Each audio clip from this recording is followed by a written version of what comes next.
So last கிளாஸ்ல நம்ம பார்த்தது வந்து பார்ட்ஸ் பார்த்துருப்போம் ஓகேங்களா. ஸோ 22 பார்ட்ஸ் நம்ம பார்த்துருப்போம். நான் சொன்ன மாதிரியே 22 பார்ட் ஷெடியூல் வந்து ரொம்ப தரவா இருக்கணும். ஓகே, ஸோ நம்ம ஏன்னா இதுதான் பேசிக்கானது. ஸோ இன்னைக்கு நம்ம கிளாஸ்ல பார்க்கக்கூடியது வந்து பார்ட்ஸோட ஸ்டாப் பண்ணிக்கிறோம். 22 பார்ட்ஸ், 12 ஷெடியூல்ஸ் அண்ட் 448 ஆர்டிகல்ஸ் இருக்குன்னு பார்த்தோம். ஓகே, இதான் வந்து பேஸ் அப்படின்னு நான் லாஸ்ட் கிளாஸ்ல சொல்லியிருந்தேன். ஸோ அதே மாதிரியே மேக் ஆஃப் த கான்ஸ்டியூஷன் பேசிக்கான விஷயம் பார்த்துருப்போம். ஓகே, எப்படி கான்ஸ்டியூஷன் மேக் பண்ணாங்க, ஸோ வந்து இந்த கான்ஸ்டியூஷன் டே அப்படின்னு இப்போ எதுக்காண்டி செலிப்ரேட் பண்றோம், இதெல்லாம் நீங்க நோட்ஸ் எடுத்துருப்பீங்கன்னு நினைக்கிறேன். நான் அந்த ஸ்க்ரீனே உங்களுக்கு ஷேர் பண்றேன். இன்னைக்கு வந்து நம்ம நெக்ஸ்ட் நம்ம பார்க்கணும்னா 22 பார்ட்ஸ்க்கு அப்புறம் ஷெடியூல்ஸ் தான் இருக்கு. ஓகே, தமிழ்ல அட்டவணைகள் அப்படின்னு சொல்லுவாங்க. ஷெடியூல்ஸ் பார்க்கறதுக்கு முன்னாடி இன்னும் கொஞ்சம் பேசிக்கா கான்ஸ்டியூஷன்ல உள்ள சில விஷயங்கள் நம்ம பார்க்க போறோம். Clear, fine.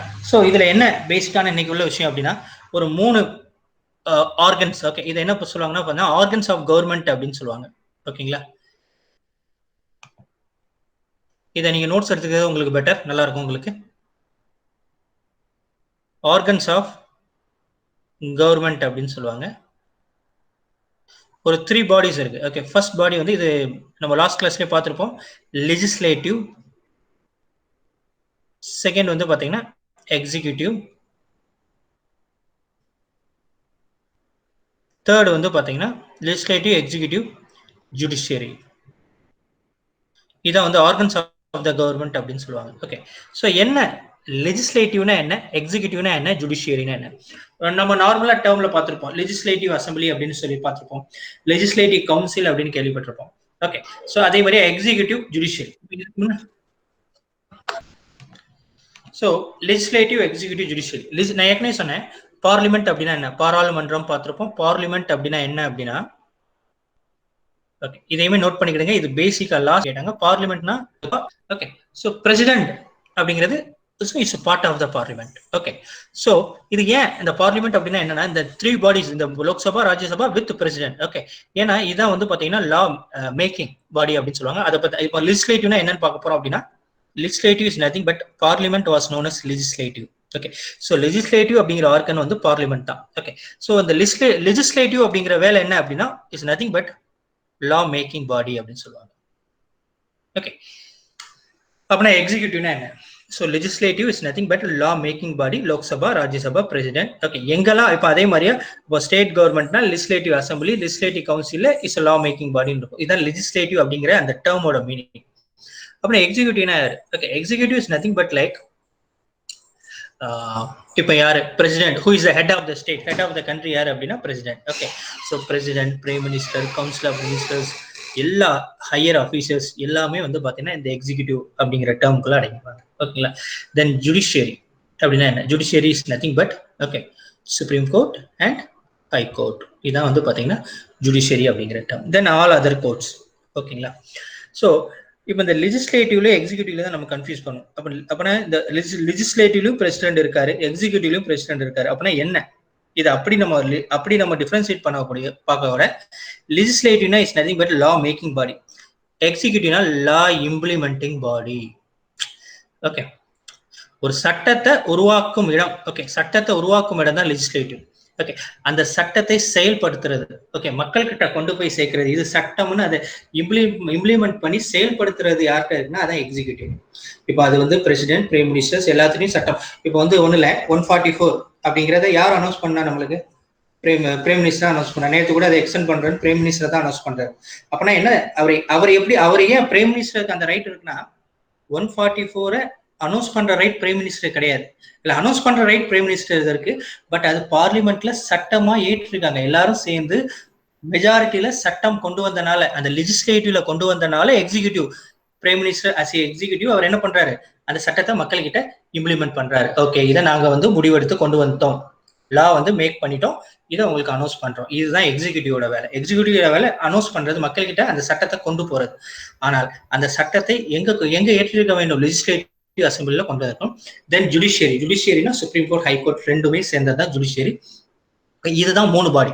ஓகே, இந்த 3 பாடி என்ன சொல்லுவாங்க அப்படின்னா வந்து பாத்தீங்கன்னா, ஓகே, இந்த 3 பாடியோட பவர்ஸ், ஓகே, லெஜிஸ்லேட்டிவ்க்கு ஒரு பவர் இருக்கு, எக்ஸிக்யூட்டிவ்ஸ்க்கு ஒரு பவர் இருக்கு, ஜுடிஷியரிக்கு ஒரு பவர் இருக்கு. இந்த 3 பாடியோட பவர் என்ன சொல்லுவாங்க? செப்பரேஷன் ஆஃப் பவர் அப்படின்னு சொல்லுவாங்க. எப்படின்னா separation of power. Power separation அப்படின்னா என்ன அர்த்தம் அப்படின்னா, நான் வந்து இதை நான் இப்ப சொல்றதுக்கு ஒரு முக்கியமான ஒரு விஷயம் இருக்கு. அது பேர் வந்து பாத்தீங்கன்னா, இதெல்லாம் நோட் பண்ணிக்கிடுங்க, ஜுடிஷியல் ரிவ்யூ அப்படின்னு சொல்லுவாங்க. ஜுடிஷியல்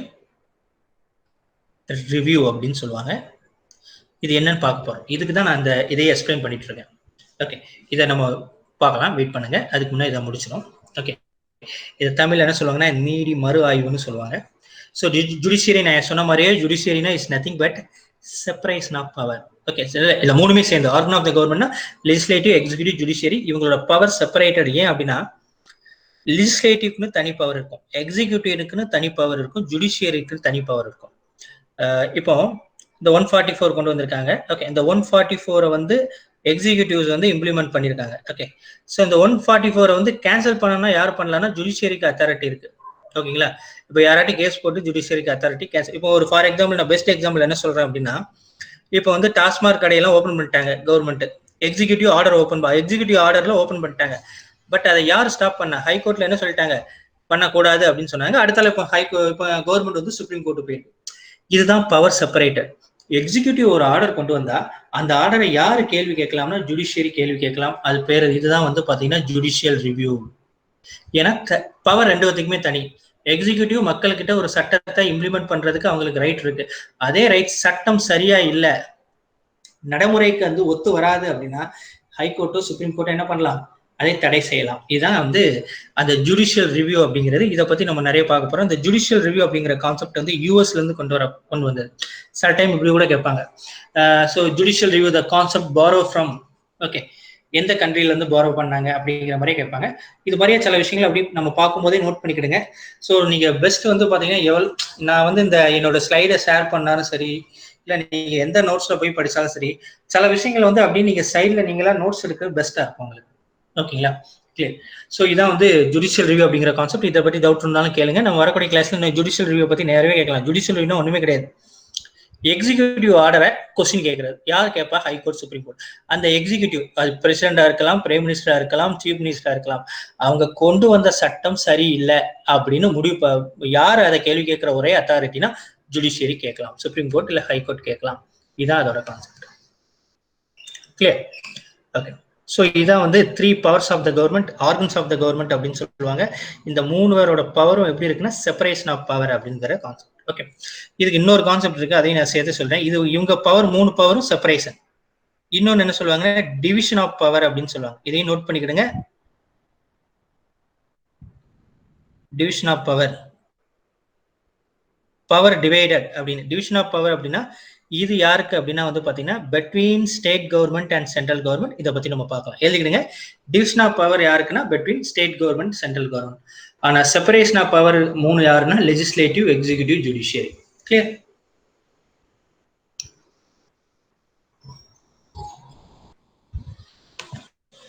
இல்ல இன்னும் ஒரு 2 கான்செப்ட் இருக்கு. இப்போ குரூப் 1ல தான் இந்த கான்செப்ட்லாம் கண்டிப்பா தேவைப்படும். அதையும் எழுதிக்கிடுங்க. இதெல்லாம் புக்ல எல்லாம் இருக்குமான்னு எனக்கு தெரியல, பட் கண்டிப்பா இதெல்லாம் தேவை. இதெல்லாம் இந்த டைம் சிலபஸ்ல இல்ல, அப்டேட்டட் சிலபஸ்ல இல்ல, ஏன்னா ஓல்ட் சிலபஸ்ல பாருங்க இதெல்லாம் இருக்கும். ஸோ இதெல்லாம் கேட்கக்கூடிய வாய்ப்புகள் அதிகம் தான். ஒன்னு வந்து procedure establish by the law. எழுதிடுங்க, procedure establish by the law. இன்னொன்னு பேர் வந்து பாத்தீங்கன்னா டியூ ப்ராசஸ் ஆஃப் லா அப்படின்னு சொல்லுவாங்க.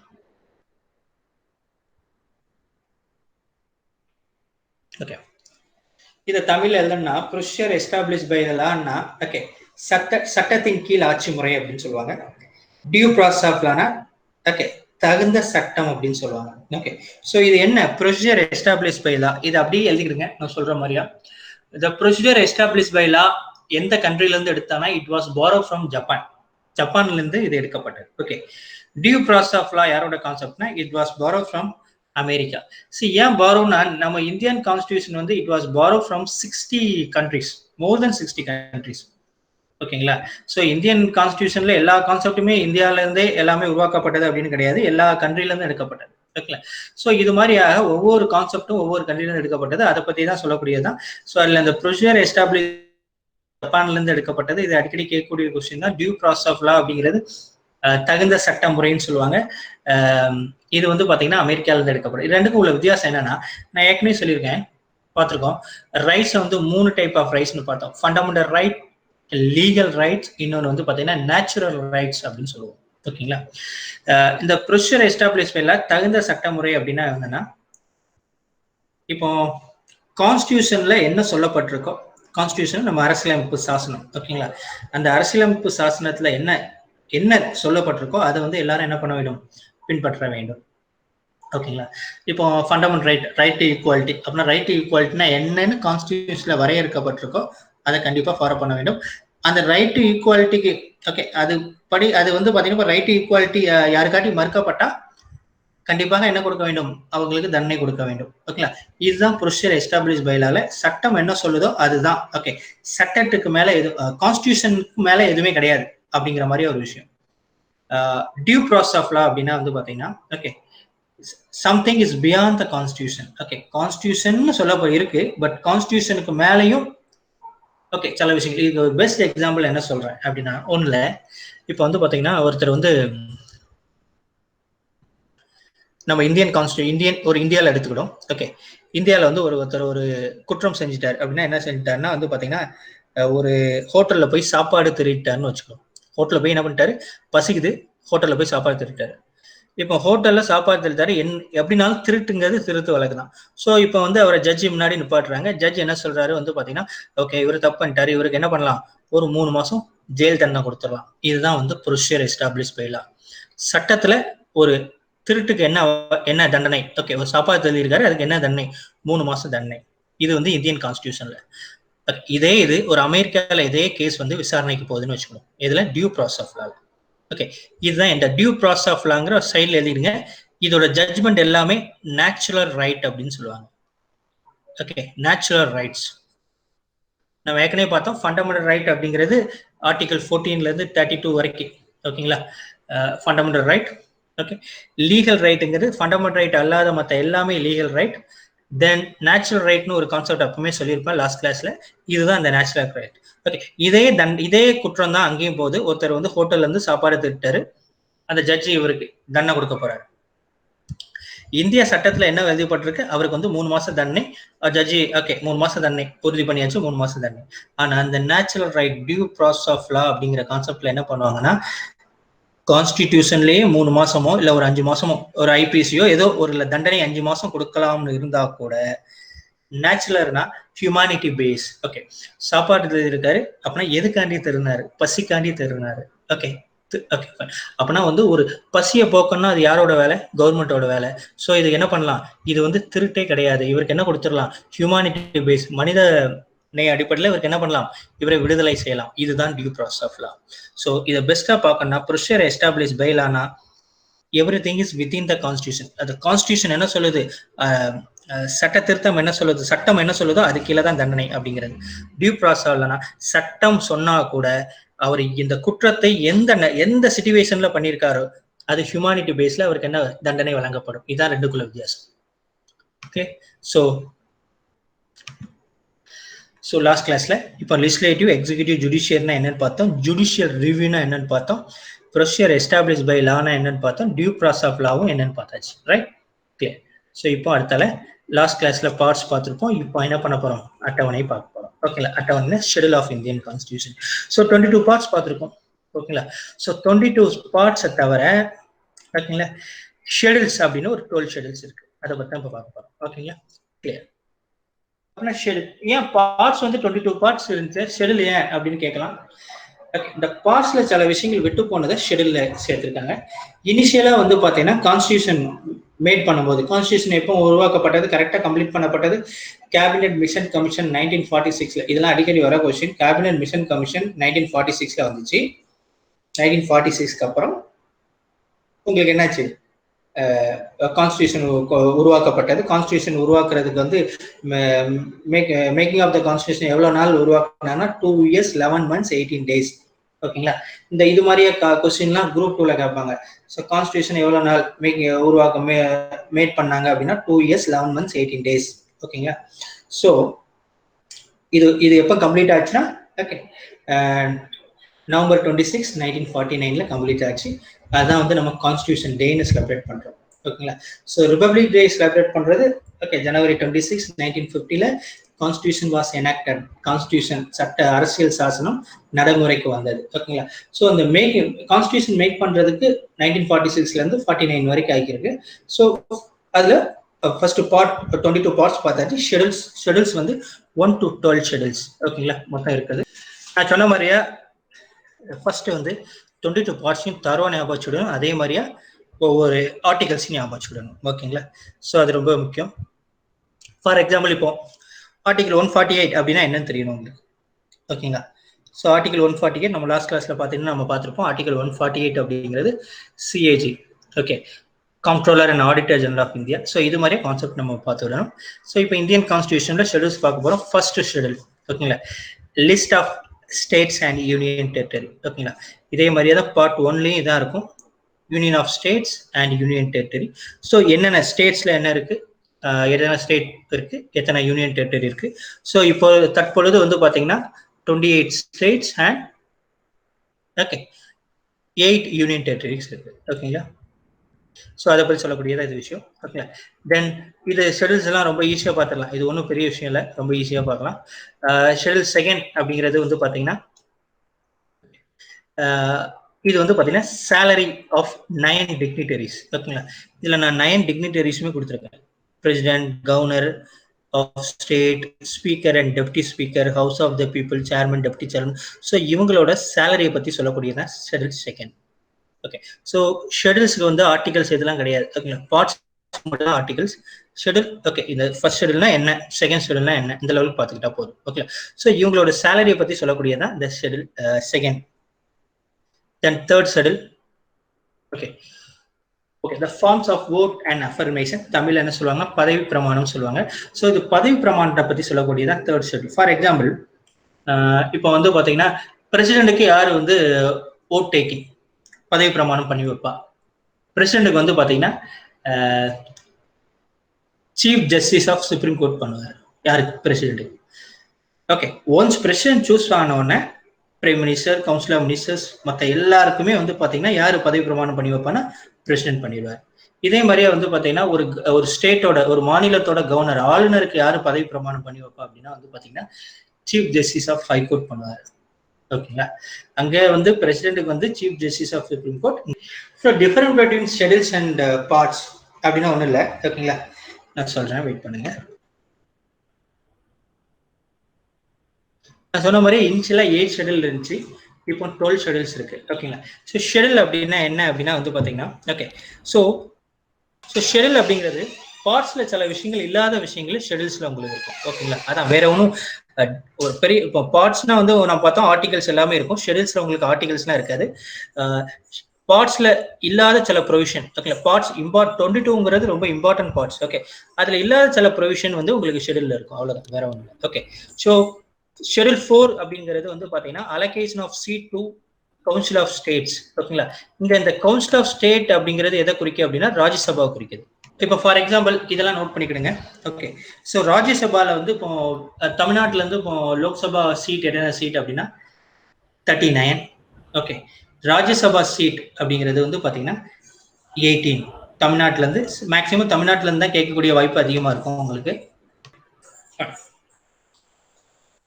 ஸோ அந்த கவுன்சில் ஆஃப் ஸ்டேட் அப்படிங்கிற ராஜ்யசபா சொல்லக்கூடியதான். ஓகே, ஸோ நோட் பண்ணிக்கோங்க. லோக்சபால இருந்து தமிழ்நாட்டில இருந்து மொத்தம் லோக்சபா சீட் வந்து 39. தமிழ்நாட்டில இருந்து மொத்தம் ராஜ்யசபா சீட் அப்படிங்கிறது 18 இருக்கு. ஓகேங்களா, ஸோ இந்த லோக்சபா எலெக்ஷனும் ராஜ்யசபா எலெக்ஷனும் எப்படி இருக்கும்? லோக்சபா எலெக்ஷன் அப்படிங்கிறது சும்மா நோட் பண்ணிக்கிறேங்க. லோக்சபா அப்படிங்கிறது டைரக்ட் எலெக்ஷன், ராஜ்யசபா அப்படிங்கிறது இன்டைரக்ட் எலெக்ஷன். ஸோ இதை பத்தி நம்ம ராஜ்யசபா லோக்சபா இருக்கும்போது பார்க்கலாம். தென் 5th ஷெடியூல். ஓகே, ஷெடியூல் 5 அப்படிங்கிறது வந்து பாத்தீங்கன்னா provision to the administration and control of schedule area, schedule tribes. ஓகேங்களா, இது என்ன சொல்லுவோம்னா ஸ்பெஷல் ப்ரொவிஷன் ஃபார் SC STக்குள்ள ஸ்பெஷல் ப்ரொவிஷன். அதான் வந்து 5th ஷெடியூல்ல உள்ளது. ஓகே, தென் 6th ஷெடியூல் அப்படிங்கிறது ஒண்ணு இல்ல, provision to the administration tribal areas in 4 ஸ்டேட்டுக்குள்ளது, அஸ்ஸாம், மேகாலயா, திரிபுரா அண்ட் மிசோரம். இந்த 4 ஸ்டேட்டுக்குள்ளது வந்து 6th ஷெடியூல். இது என்ன ப்ரொவிஷன் அப்படின்னா வந்து பாத்தீங்கன்னா 5th 6th வந்து பாத்தீங்கன்னா special provision for schedule and tribal areas, அவங்களோட டெவலப்மெண்ட்டை பத்தி சொல்லக்கூடிய விஷயம் தான். ஏற்கனவே இது பார்ட்ஸ்லயும் சொல்லியிருக்காங்க. ஓகேங்களா.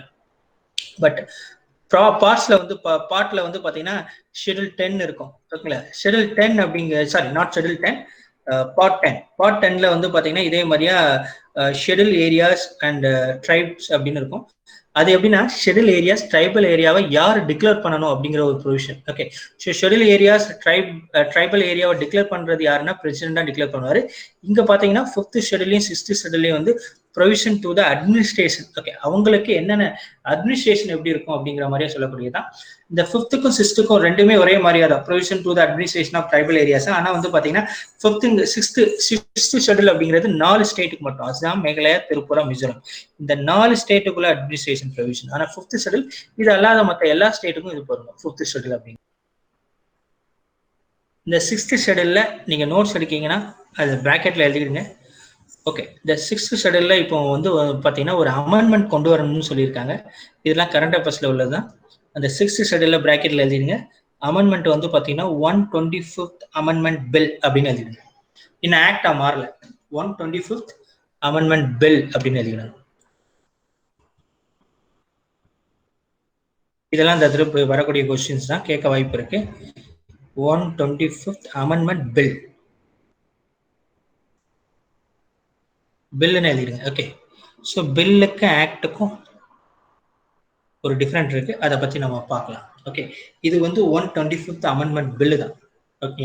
பில் அப்படின்னா ஒன்றும் இல்லைங்க. பில்லுக்கு ஆக்டுக்கு உள்ள வித்தியாசம் என்னன்னா பில் அப்படிங்கிறது அந்த அமெண்ட்மெண்ட் பில் வந்து இன்ட்ரோடியூஸ் ஆயிருக்கு. ஓகே.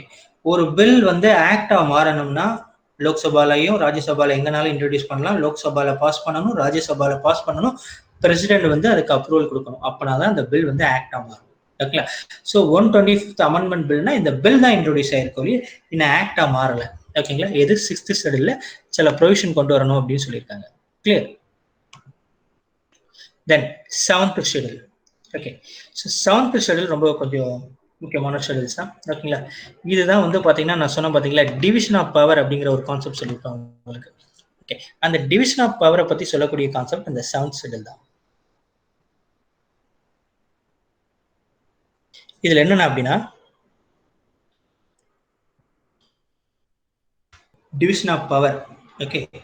டிவிஷன் ஆஃப் பவர்னாலே எதுக்கும் ஸ்டேட் கவர்மெண்ட்டுக்கும் சென்ட்ரல் கவர்மெண்ட்டுக்கும் உள்ளதுதான் டிவிஷன் ஆஃப் பவர் அப்படிங்கிறது. இல்ல state and central. Okay. So இந்த டிவிஷன் ஆஃப் பவர்ல இதுல என்ன சொல்ல வராங்க அப்படின்னா வந்து பாத்தீங்கன்னா ஓகே இதுல வந்து 3 லிஸ்ட் இருக்குன்னு பார்த்துருக்கோம் பாருங்க. இது கொஞ்சம் ரொம்ப முக்கியமான கான்செப்ட் தான். இந்த 7th ஷெட்யூல் அப்படிங்கிறது கொஸ்டின் சில டைம் வரும். ஓகே. இது ஒரு ஐடியாலஜி வேணும். ஓகே. இது என்ன லிஸ்ட் அப்படின்னா இந்த 3 லிஸ்ட் இருக்கு. Okay. Union list, state list,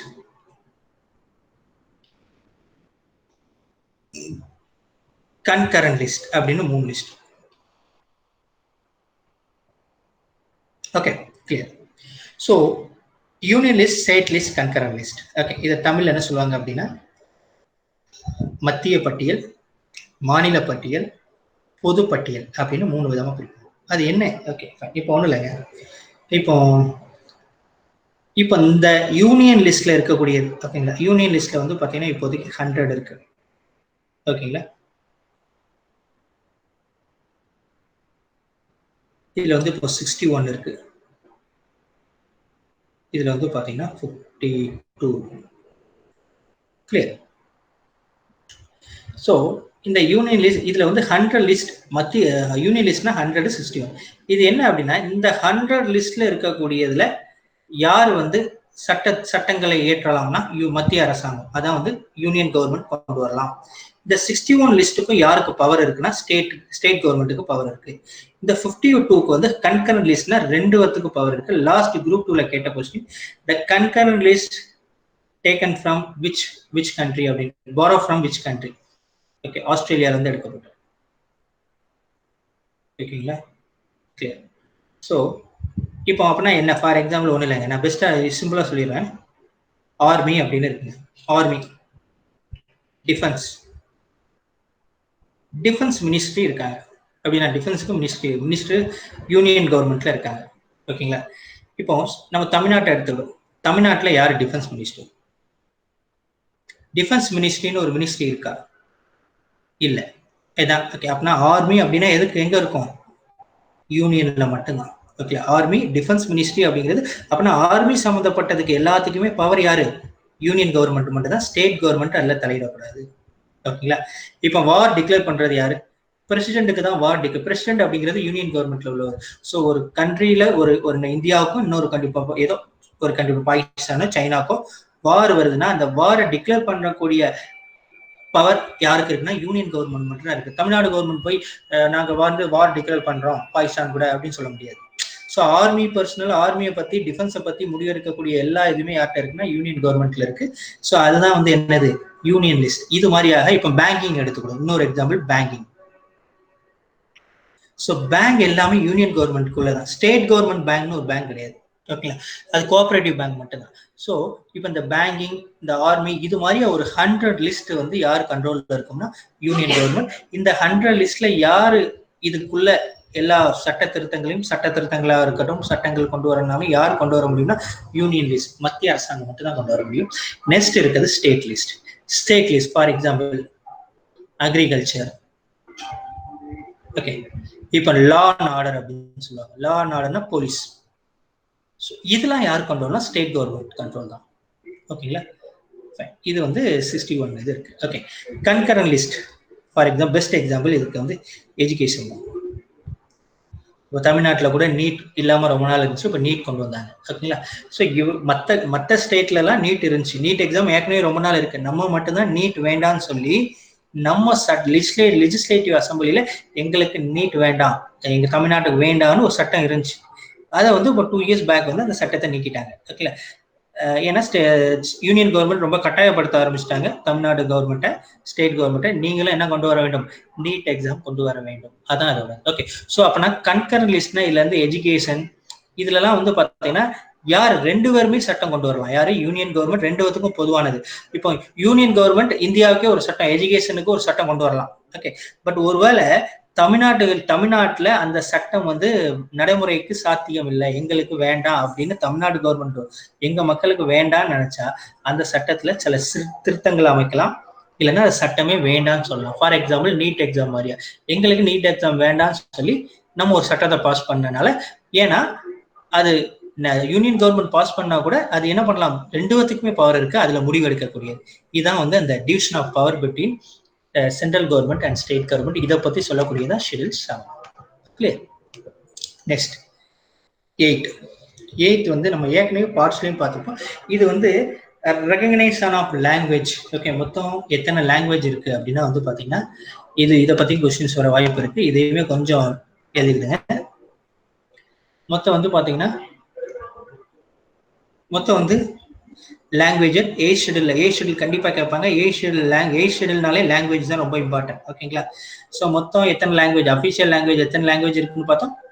22 languages இருக்குன்னு பார்த்தோம் அஃபிஷியல் லாங்குவேஜஸ். ஓகேங்களா? இதுல வந்து ஓகே இனிஷியலா 14 லாங்குவேஜஸ். ஓகே. எப்போ கான்ஸ்டியூஷன்லேயே என்ன பண்ணாங்க? 14 லாங்குவேஜஸ் கொண்டு வந்து இன்க்ளூட் பண்ணிட்டாங்க. அது போக வந்து ஒரு 14 லாங்குவேஜ் இப்போ 22 இருக்குது. அப்படின்னா ஒரு 8 லாங்குவேஜ் வந்து ஆட் பண்ணப்பட்டது. அந்த ஆட் பண்ண லாங்குவேஜை மட்டும் எழுதிக்கிறேங்க. சிந்தி அப்படிங்கிற லாங்குவேஜ், இதோட அமெண்ட்மெண்ட், சிந்தி லாங்குவேஜோட அமெண்ட்மெண்ட். ஓகேங்களா? 21st அமெண்ட்மெண்ட் இயர் வந்து 1967. ஓகேங்களா? இது ஃபர்ஸ்ட். ஓகே. நெக்ஸ்ட் வந்து செகண்ட்ல வந்து ஒரு இதை நான் எழுதிடுங்க. மணிப்பூரி, கொங்கணி,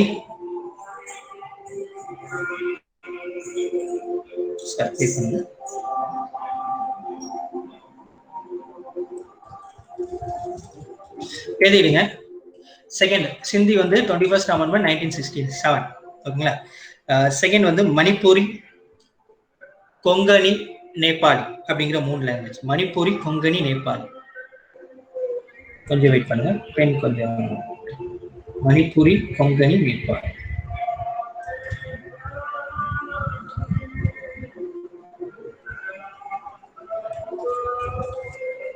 மணிப்பூரி, கொங்கணி, நேபாளி.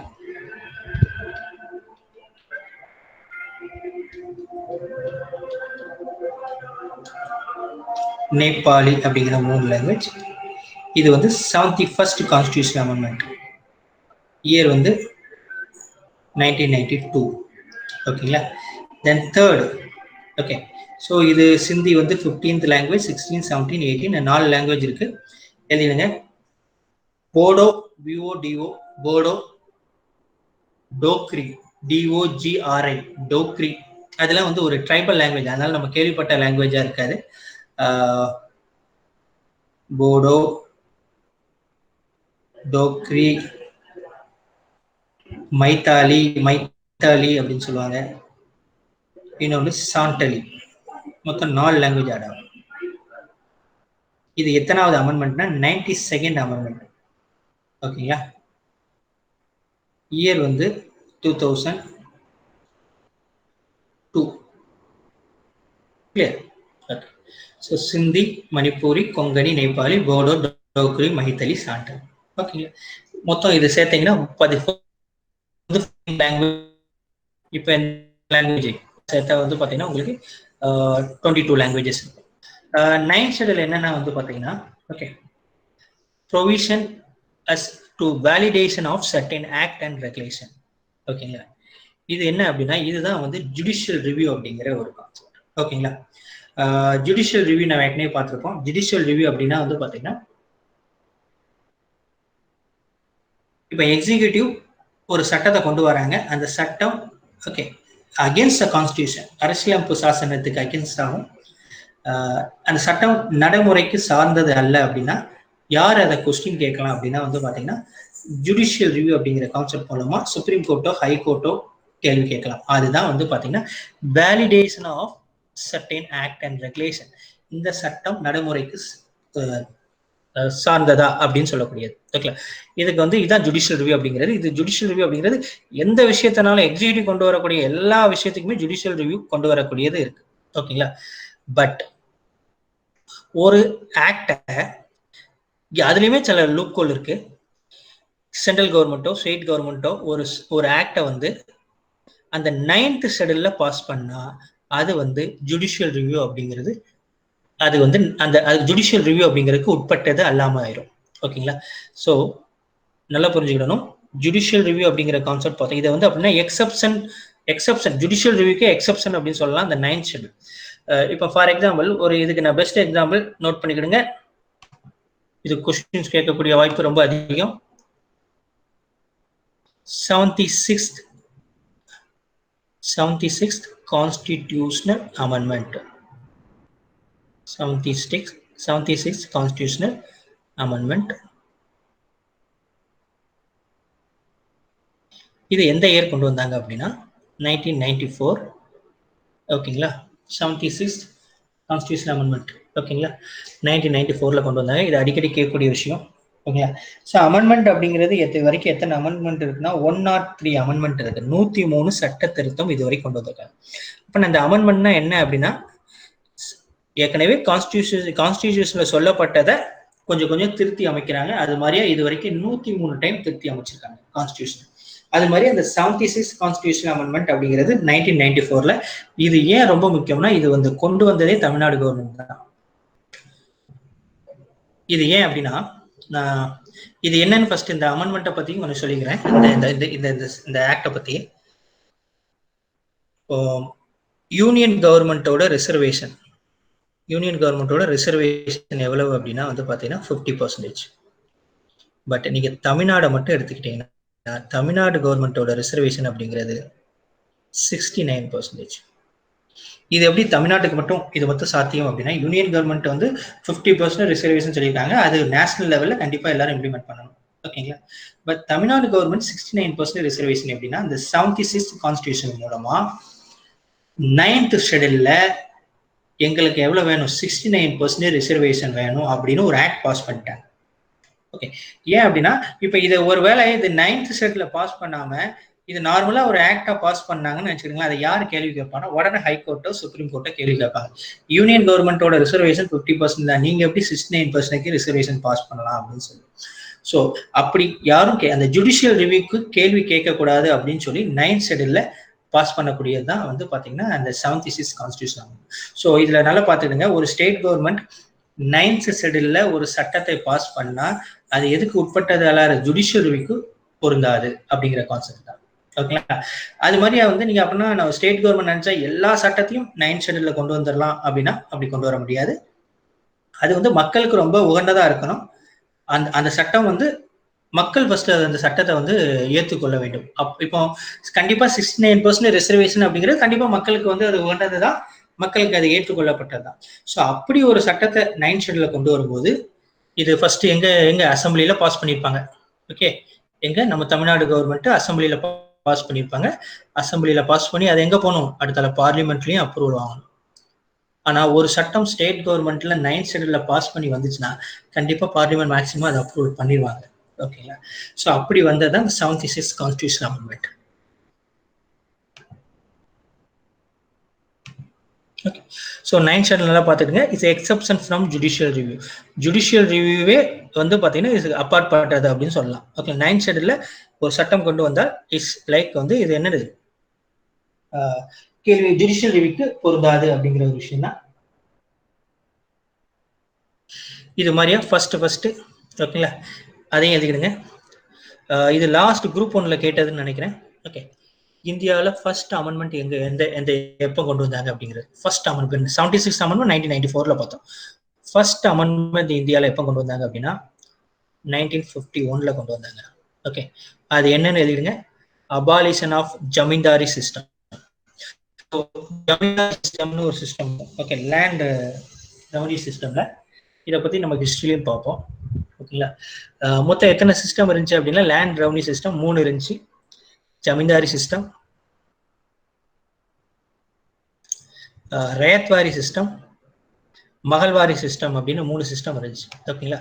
ஸோ அதுல வந்து இந்த ஜமீன்தாரி சிஸ்டம் அப்படிங்கிறது தான் இதோடது. ஓகே ஓகே, ஸோ இந்த அந்த first amendment 1951 abolition of zamindari system, அதுவுமே 9th ஷெட்யூல்ல பாஸ் பண்ணி தான் அதை கொண்டு வந்தாங்க. ஓகே, இதுல எதுவும் டவுட்னா நீங்க உடனே கேட்கலாம்.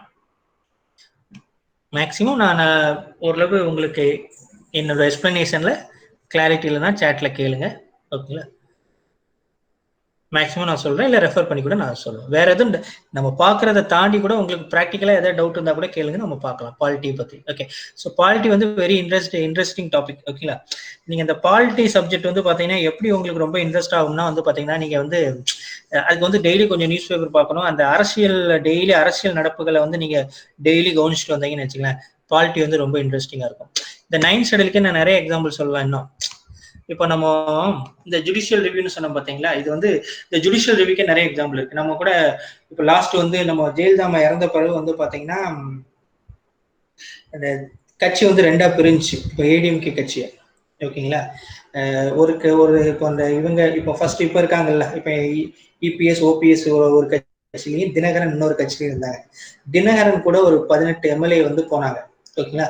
அந்த 18 எம்எல்ஏ வந்து பாத்தீங்கன்னா இவர் செல்லாது அப்படின்னு அறிவிச்சாங்க. ஏன்னா ஒரு கட்சியில இருந்து இன்னொரு கட்சிக்கு போனா என்ன இருக்கும், செல்லாது அப்படின்னா அவங்க உடனே ஜுடிஷியல் ஹைகோர்ட் போனாங்க, அதோட சுப்ரீம் கோர்ட் வரைக்கும் போனாங்க. ஓகே, ஸோ இது எல்லாமே ஜுடிஷியல் ரிவ்யூ தான். இது என்னன்னா எக்ஸிகியூட்டிவ் ஆர்டர். ஓகே, எக்ஸிகியூட்டிவ் யார் வந்து ஒரு எம்எல்ஏ வந்து டிஸ்குவாலிஃபைடு சொல்லக்கூடிய அதிகாரம். இதான் வந்து என்ன சொல்லுவாங்கன்னா இப்போ இடத்துல பார்க்க போறோம். அதை நான் 10th ஷெட்யூல் பார்க்கும்போது நான் அதை எக்ஸ்பிளைன் பண்றேன். நெக்ஸ்ட் தான். ஓகேங்களா?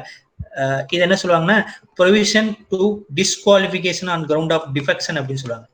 இதை தமிழ்ல எழுதுனா எழுதிக்கலாம், கட்சி தாவுதல் தடை சட்டம் அப்படின்னு சொல்லுவோம். ஓகேங்களா? இதுக்கு எழுதிடுங்க. நீங்க பிராக்கெட்ல எழுதிடணும், நான் சொல்ல. இது எத்தனாவது சட்ட திருத்தம் மூலமா கொண்டு வந்தாங்க? Constitution amendment 52nd constitution amendment 1985. எழுதிடும், ரொம்ப முக்கியம். 52nd constitution amendment 1985 note பண்ணிக்கிடுங்க. எது? 10th schedule. ஓகே, அடிக்கடி கேட்கக்கூடிய விஷயம், எத்தனாவது constitution amendment? 52nd. So 10th ஷெட்யூல்ல என்ன அப்படின்னா disqualification on ground of defection அப்படிங்கிறத நான் சொன்னது. ஓகேங்களா? ஒரு எம்பியோ ஒரு எம்எல்ஏயோ, ஓகேங்களா, இது வந்து ஒரு கட்சியில இருந்து இப்போ வந்து பாத்தீங்கன்னா என்ன பண்ணுவாங்க அப்படின்னா இந்த மெஜாரிட்டி, ஒரு கவர்மெண்ட்டுக்கு மெஜாரிட்டி இல்லைன்னு வச்சுக்கோங்களேன், இன்னொரு கட்சியில இருந்து பேரம் பேசி மெஜாரிட்டி கொண்டு வரதுக்கு ட்ரை பண்ணுவாங்க. ஓகேங்களா? ஸோ இது மாதிரியே ஜெயிச்ச உடனே என்ன பண்ணுவாங்க, ஒரு கட்சியில இருந்து இன்னொரு கட்சிக்கு எம்எல்ஏஸ் வந்து தாவறதுக்கு, எம்எல்ஏயா இருக்கட்டும், அங்க சென்ட்ரல் கவர்மெண்ட்ல மெஜாரிட்டி இல்லைன்னா எம்பியா இருக்கட்டும், ஒரு கட்சியில இருந்து இன்னொரு கட்சிக்கு தாவுவாங்க. இல்ல கட்சியை பிளவு பண்ணணும்னு சொல்லி ஒரு குரூப் ஆஃப் பீப்புள் வந்து இன்னொரு கட்சியில இருந்து அப்படி அந்த அந்த சிஎம்க்கோ இல்லை அந்த பிஎம்க்கோ அகேன்ஸ்டா வெளியே இன்னொரு ஒரு கொஞ்சம் எம்எல்ஏ எம்பியோ சேர்ந்து அகேன்ஸ்டா வருவாங்க. இப்போ ஃபார் எக்ஸாம்பிள் பெஸ்ட் எக்ஸாம்பிள் நம்ம தமிழ்நாடு கவர்மெண்ட் தான். ஸோ ஓபிஎஸ்க்கும் இபிஎஸ்க்கும் அகேன்ஸ்டா தினகரன் வந்து தனியா வந்து ஒரு 20 எம்எல்ஏ கூப்பிட்டு போனாரு தனியா. ஓகே, இப்போ அந்த 20 எம்எல்ஏ ஐ திங்க் 18-19 எம்எல்ஏ இருக்கும்னு நினைக்கிறேன், ரைட்? அந்த 19 எம்எல்ஏமே யாரு டிஸ்குவாலிஃபைட் பண்ணா அப்படின்னா சபாநாயகர், ஸ்பீக்கர், நம்ம தமிழ்நாடு லெஜிஸ்லேட்டிவ் அசம்பிளியோட ஸ்பீக்கர். ஓகே, தனபால் அவர் தான் என்ன பண்ணாரு, இந்த 18 எம்எல்ஏ டிஸ்குவாலிஃபைட் பண்ணிட்டாரு.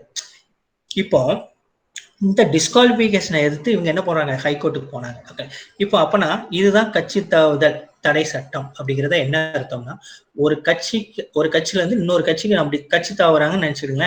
இந்த 18 எம்எல்ஏ அப்படின்னா இவங்க எது கீழே வராங்க, இந்த 10th ஷெட்யூல்ல அந்த ஆக்ட் கீழே வராங்க. அவங்கள டிஸ்குவாலிஃபைட் பண்ணக்கூடிய உரிமை யாருக்கு இருக்குன்னா, இது கேட்பாங்க சில டைம், இந்த எம்எல்ஏ எம்பிஏ யாரு டிஸ்குவாலிஃபை பண்ணா ஸ்பீக்கர் தான் பண்ண முடியும். இங்க லெஜிஸ்லேட்டிவ் அசம்பிளினா இங்க ஸ்பீக்கர், அதே மாதிரியா பார்லிமெண்டோட ஸ்பீக்கர் வந்து அதை வந்து பண்ணக்கூடிய உரிமை இருக்கு. இதுதான் 10th schedule, 52nd constitutional amendment 1985. So இந்த அமெண்ட்மெண்ட்னா என்னன்னா, அப்பப்போ இதுக்கு இப்போ 1985 தான் இந்த 10th ஷெட்யூலே கொண்டு வந்திருக்காங்க. அதான் அதோட அர்த்தம். ஓகேங்களா? ஸோ நான் சொன்ன மாதிரியே ஷெட்யூல்னா என்னன்னா, பாட்ல விட்டு போன சில விஷயங்கள்லாம் அமெண்ட்மெண்ட் மூலமா இணைச்சது தான் இந்த ஷெட்யூல்ஸ். ஓகேங்களா? தென் 11th ஷெட்யூல், ரொம்ப முக்கியமான 11th schedule. 11th schedule nothing but panchayat raj system அப்படின்னு சொல்லுவாங்க. The power, authority and responsibility of panchayat Raj. ஓகேங்களா? ஸோ பஞ்சாயத்து ராஜ்ல என்னென்ன சிஸ்டம் இருக்கு, என்னென்ன விஷயங்கள் இருக்கு அப்படிங்கிற மாதிரியே சொல்லக்கூடியதான். அதோட எலெக்ஷன் எப்படி இருக்கும், இப்போ கூட நம்ம இப்போ கொஞ்ச நாளைக்கு முன்னாடி லோக்கல் கவர்மெண்ட் எலெக்ஷன் நடந்துச்சு. நான் ஏற்கனவே சொல்லியிருப்பேன், நம்ம 9th இதே பஞ்சாயத்து ராஜ் அங்கே 9th இருக்கும், 9th A இருக்கும். ஸோ பார்ட் அப்படிங்கிறது வந்து பாத்தீங்கன்னா, ஸோ வந்து அதுல வந்து அவங்களோட அது வந்து ஒரு கான்ஸ்டிடியூஷன் ப்ரொவிஷன். இங்க 11th ஷெட்யூல் என்ன சொல்லியிருக்காங்கன்னா, பவர் அண்ட் அத்தாரிட்டி, ரெஸ்பான்சிபிலிட்டி ரொம்ப முக்கியம். ஓகே, இது வந்து அங்க சொல்லப்பட்டிருக்காரு, ரெஸ்பான்சிபிலிட்டி அங்க கிடையாது பார்ட்ல. ஓகேங்களா? இதுல என்னன்னா, இந்த ரெஸ்பான்சிபிலிட்டியில வித்தின் பிராக்கெட்ல எழுதிங்க. பஞ்சாயத்து ராஜ்ல வந்து பாத்தீங்கன்னா மொத்தம் ரெஸ்பான்சிபிலிட்டி அப்படின்னா வந்து பாத்தீங்கன்னா 29 ரெஸ்பான்சிபிலிட்டி இருக்கும் அவங்களுக்கு. இவங்களுக்கு அந்த ஒரு பிரசிடென்ட்டுக்கு என்னென்ன ரெஸ்பான்சிபிலிட்டி. ஓகே, ஸோ அவங்களோட பவர் என்ன அப்படின்னா, இப்போ பார்த்தீங்கன்னா பஞ்சாயத்து ராஜ்ல தான் வந்து பார்த்தீங்கன்னா பஞ்சாயத்து சிஸ்டம்ல தான் வந்து பார்த்தீங்கன்னா இந்த கிராம சபாங்கிறது ரொம்ப பவர். எல்லா அந்த ஒரு கிராமத்துல உள்ள ஓட்டுரிமை உள்ளவங்க அனைவருமே அந்த கிராம சபால வந்து மெம்பரா இருப்பாங்க. இதுதான் வந்து அந்த பஞ்சாயத்து ராஜ் சிஸ்டம்ல வரும். இதுல இன்னொன்று வந்து, இது எத்தனாவது கான்ஸ்டிடியூஷன் அமெண்ட்மெண்ட் அடிக்கடி கேட்கக்கூடிய விஷயம், எழுதிடுங்க. Panchayat raj system 73rd constitution amendment, 73வது சட்ட திருத்தம். ஓகேங்களா? இயர் வந்து 1992. Next 12th schedule. ஓகேங்களா? இது power, authority, responsibility of municipality. So ஒரு முனிசிபாலிட்டிக்கு என்னென்ன பவர் இருக்கு நான் ஏற்கனவே சொன்னேன். முனிசிபாலிட்டி கார்பரேஷனுக்கு என்னென்ன, முனிசிபாலிட்டி கார்பரேஷன் தமிழ்நாட்டில் இது வரைக்கும் வந்து 15 முனிசிபாலிட்டி கார்பரேஷன் இருக்கு. ஓகே, அந்த முனிசிபாலிட்டி கார்பரேஷன் அவங்களோட பவர் என்ன, இப்போ முனிசிபாலிட்டிக்கு என்ன பவர், இப்போ ஒரு பஞ்சாயத்து ராஜ் ஒரு வில்லேஜ் பஞ்சாயத்துக்கு யாரு ஹெட்னா வந்து பாத்தீங்கன்னா அந்த பிரசிடென்ட் அப்படின்னு சொல்லுவாங்க, பஞ்சாயத்து போர்டு பிரசிடென்ட் சொல்லுவாங்க. அந்த கிராமத்துல இருந்து அவர் தேர்ந்தெடுப்பாங்க. அதே மாதிரியே ஒரு முனிசிபாலிட்டிக்கு யார் ஹெட் அப்படின்னா மேயர் தான் ஹெட். அதே மாதிரியே முனிசிபாலிட்டி கமிஷனர் இருப்பார். ஸோ மேயருங்கிறது எலெக்ஷன் மூலமா டைரக்ட் எலெக்ஷன், சில டைம் இன்டைரக்ட் எலெக்ஷன் இருக்கும். ஓகேங்களா? முனிசிபாலிட்டிக்கு ஓகே மேயரை சூஸ் பண்றது. ஓகே, பட் பஞ்சாயத்து ராஜ்ல அந்த பிரசிடென்ட் கண்டிப்பா டைரக்ட் எலெக்ஷன் ஒரு ப்ரொவிஷனை கொடுக்கப்பட்டிருக்கு. அது வந்து இன்டைரக்டா இருக்கக்கூடாது அப்படின்னு. ஸோ டைரக்ட் எலெக்ஷன்னா இன்டைரக்ட் எலெக்ஷன்னா என்ன அப்படிங்கிறது சிலவங்களுக்கு டவுட் இருக்கலாம். இப்போ ஃபார் எக்ஸாம்பிள், இதுக்கு பெஸ்ட் எக்ஸாம்பிள் லோக்சபா, ராஜ்யசபா எடுத்துருங்க. லோக்சபாக்கு எல்லா இடத்துலையும் எலெக்ஷன் நடக்கும். ஓகேங்களா? இப்போ நம்ம தமிழ்நாட்டில் வந்து 39 தொகுதிகள் இருக்குன்னா 39 தொகுதிகளுக்கும் எலெக்ஷன் நடக்கும். 39 MP வந்து சூஸ் பண்ணப்படுவாங்க. பட் ராஜ்யசபா எலெக்ஷன் அப்படின்னு நம்ம லோக்சபா எலெக்ஷன் நம்ம ஓட்டு போட்டிருப்போம். ஆனா இது வரைக்கும் ராஜ்யசபா எலெக்ஷனுக்கு நம்ம ஏதாச்சும் ஓட்டு போட்டிருக்கோமா? நம்ம இது வரைக்கும் ஓட்டு போட்டதே இல்லை. பட் ராஜ்யசபா எம்பிஸ் தமிழ்நாட்டுல இருந்து 18 எம்பிஸ் இருக்காங்க. அப்படி அந்த ராஜ்யசபா 18 எம்பிஸ் எப்படி சூஸ் பண்ணப்படுறாங்க அப்படின்னா, இதுக்கு நம்ம ஓட்டு போட மாட்டோம், பட் நம்மளால் தேர்ந்தெடுக்கப்பட்ட ரெப்ரசன்டேட்டிவ் ஓட்டு போடுவாங்க. அப்படின்னா யாருன்னா எம்எல்ஏஸ் ஓட்டு போடுவாங்க. ஸோ நம்ம தமிழ்நாட்டில் மொத்தம் எத்தனை எம்எல்ஏஸ் இருக்காங்க? 234 எம்எல்ஏஸ் இருக்காங்க. இந்த 234 எம்எல்ஏஸும் ஓட்டு போட்டு அந்த ராஜ்யசபா எம்பியை தேர்ந்தெடுக்கிறாங்க, அந்த 18 பேர். இதுதான் அந்த அதான் இன்டைரக்ட் எலெக்ஷன் அப்படிங்கிறது. ஸோ மக்களால ஓட்டு போட்டு நேரடியா தேர்ந்தெடுக்கிறப்படவங்க தான் டைரக்ட் எலெக்ஷன். மக்களோட பிரதிநிதிகள், ரெப்ரசன்டேட்டிவ் ஆஃப் பீப்புள் ஓட்டு போட்டு ஒரு நபரை தேர்ந்தெடுக்காங்கன்னா அதுதான் இன்டைரக்ட் எலெக்ஷன். இதுக்கு இன்னும் best example prime minister and president வச்சுக்கணும். பிரைம் மினிஸ்டர் வந்து டைரக்ட் எலெக்ஷன். ஏன்னா ஒரு எம்பி வந்து ஒரு எம்பி ஆகுறாரு, இப்போ நம்ம மோடி வந்து பிரைம் மினிஸ்டரா இருக்காரு. ஃபர்ஸ்ட் வந்து அவர் எம்பி தான். எம்பியா வின் பண்ணி அதுக்கப்புறம் தான் அவர் என்னது ஆகுறாரு, பிரைம் மினிஸ்டர் ஆக போறாரு. அதுக்கு அவங்க மற்ற எம்பிஸ் எல்லாரும் அவருக்கு என்ன பண்றாங்க, இவர் பிரைம் மினிஸ்டர் ஆகிறதுக்கு நாங்க சப்போர்ட் பண்றோம்னு அவங்க கட்சியில இருந்து சப்போர்ட் பண்றாங்க. அவர் பிஎம் ஆகுறாரு. அதே மாதிரியே தான் இப்போ சிஎம் இருக்காருன்னா, இப்போ இபிஎஸ் இருக்காருன்னா இவருக்கு வந்து மற்ற எம்எல்ஏஸ் எல்லாரும் என்ன பண்றாங்க, இவர் வந்து சப்போர்ட் பண்றாங்க. அதனால அவர் வந்து சிஎம் இருக்கிறாரு. பட் அவர் வந்து ஒரு எம்எல்ஏ, டைரக்ட் எலெக்ஷன் மூலமா ஒரு எம்எல்ஏ ஆனவர். இதுதான் வந்து டைரக்ட் எலெக்ஷன். ஆனா இப்போ பிரசிடென்ட் எடுத்துக்கிடுங்க, பிரசிடென்ட் வந்து ஒரு ஹெட் ஆஃப் த கண்ட்ரி. அதே மாதிரி அந்த பிரசிடென்ட் ஆனா என்னது, அவருக்கு இன்டைரக்ட் எலெக்ஷன் தான். நம்ம என்னைக்குமே பிரசிடென்ட்டுக்கு எலெக்ஷனுக்கு நம்ம என்ன பண்ண மாட்டோம், தேர்தலுக்கு நம்ம ஓட்டு போட்டது இது வரைக்கும் கிடையாது.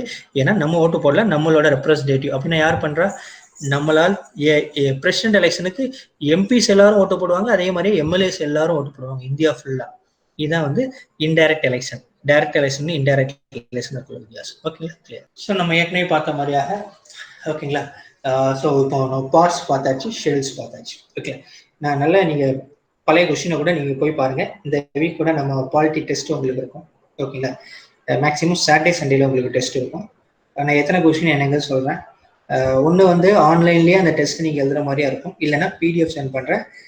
நான் ஆன்சர் கீயும் உங்களுக்கு வந்துடும். ஓகேங்களா, ஆன்சர் கீ நீங்களே அதை வந்து வேலிடேட் பண்ணிடுங்க. ஓகேங்களா, நீங்களே செல்ஃப் டெஸ்ட் எழுதிடுங்க, வேலிடேட் பண்ணிடுங்க. ஒருவேளை ஆன்லைனில் வந்து நான் பண்ண முடிஞ்சா அதுக்கும் நான் வந்து உங்களுக்கு நம்ம ரெடி பண்ணலாம். ஓகேங்களா, clear. So historical background. Okay, இதான் வந்து மேக்கிங் ஆஃப் த நம்ம historical background nothing but so making of the constitution தான் கம்ப்ளீட்டாக நம்ம பார்த்துருக்கோம். எக்ஸ்ட்ராவாக என்ன பார்த்துருக்கோம்னா பார்ட்ஸ் அண்ட் ஷெடியூல் பார்த்துருக்கோம். ஓகே, இந்த பார்ட்ஸ் அண்ட் ஷெடியூல் ஓகே எந்த டைம்னாலும் தரவா இருங்க, அது ரொம்ப ரொம்ப முக்கியம். ஓகே, இப்போ நான் பார்ட்ஸ் ஏற்கனவே சொன்ன மாதிரி நீங்கள் பழைய கொஸ்டின் கூட இன்னைக்கு கூட போய் பாருங்க, குரூப் 1 இருக்கட்டும், குரூப் 2 இருக்கட்டும், இந்த பார்ட் ஷெடியூலை வச்சு பேஸ் பண்ணியே கொஸ்டின்ஸ் உங்களுக்கு நிறைய வரும்.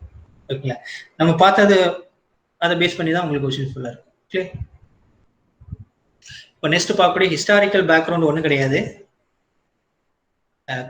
இது வரைக்கும் பிரிட்டிஷ் கவர்மெண்ட் கொண்டு வந்த சட்டங்கள் அதை பற்றி தான் பார்ப்போம். ஃபர்ஸ்ட் வந்து இந்தியாவுக்குள்ள எந்த யூரோப்பியன்ஸ் இந்தியா வந்தாங்க அப்படின்னா வந்து பார்த்தீங்கன்னா போர்ச்சுகீஸ், ரெண்டாவது வந்து பார்த்தீங்கன்னா டச், மூணாவது இங்கிலீஷ், நாலாவது தானிஷ், லாஸ்ட்டாக வந்தது ஃப்ரெஞ்சு. ஓகேங்களா, ஸோ ஃபர்ஸ்ட் வந்து போர்ச்சுகீஸ். அப்படி கூட நிறைய திருப்பி கொஸ்டின்ஸ் கேட்டிருக்காங்க. ஸோ இங்கிலீஷ் வந்து எந்த இயர் வந்தாங்கன்னா 1600 வந்தாங்க. ஓகேங்களா, ஸோ வந்த நோக்கம் என்னன்னா ட்ரேடுக்காண்டி வந்தாங்க. பட் பிற்காலத்தில் என்ன பண்ணாங்க, ஹோல் இந்தியாவே டாமினேட் பண்ண ஆரம்பிச்சிட்டாங்க. தென் அரசியல் ரீதியாகவும் பொலிட்டிக்கல் ரீதியாகவும் இந்தியாவை ஃபுல்லாக அவங்க கண்ட்ரோல் கொண்டு வந்தாங்க. ஓகே, ஸோ இதில் என்ன பார்க்க போகிறோம் அப்படின்னா வந்து பார்த்தீங்கன்னா, அப்போ அவங்க ஃபுல்லாக பொலிட்டிக்கல் கண்ட்ரோல் அவங்க கிட்ட இருக்கும்போது அவங்க என்னென்ன சட்டங்கள் கொண்டு வந்தாங்க அப்படிங்கிறதா இதோட கான்செப்ட். சட்டங்கள் தான் நான் இப்போ நம்ம பார்க்கக்கூடிய எல்லா சட்டங்களுமே. அதில் ரொம்ப முக்கியமான சட்டங்கள் அப்படின்னா ரெகுலேட்டிங் ஆக்ட் 1773, பிட்ஸ் இந்தியா ஆக்ட்னு 1784 கொண்டு வருவாங்க. ஓகேங்களா, தென் சார்ட்டர் ஆக்ட்னு சொல்லுவாங்க. ஓகேங்களா, சார்ட்டர் ஆக்ட் வந்து 1830. நான் சும்மா சொல்றேன், பட் எல்லாத்தையுமே பார்க்க போறோம். ஒரு பேசிக் ஐடியா கொடுத்துட்டு நம்ம அதில் போய் பார்க்கலாம். Okay, charter act 1813, 1833, 1853 charter act.